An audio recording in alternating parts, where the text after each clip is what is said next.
How to turn on dark mode in Microsoft Teams. First, open the Microsoft Teams app and make sure you're signed into your account if you haven't already. Next, tap your profile picture in the top corner of the screen to open the menu. From here, tap Settings.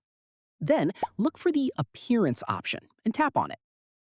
Now, you'll see different theme options. Select Dark to instantly switch Microsoft Teams to dark mode. And you will see the Restart. Tap on it. If your app only shows Use System Default and doesn't have a separate dark option, simply enable dark mode from your phone's system settings. Microsoft Teams will automatically follow your device's theme. Once enabled, the app will switch to the dark interface, making it easier on your eyes, especially when using Teams at night or in low-light conditions. That's it! You've successfully turned on dark mode in Microsoft Teams. If you found this tutorial helpful, don't forget to like this video and subscribe for more quick and easy Microsoft Teams tutorials. Thanks for watching.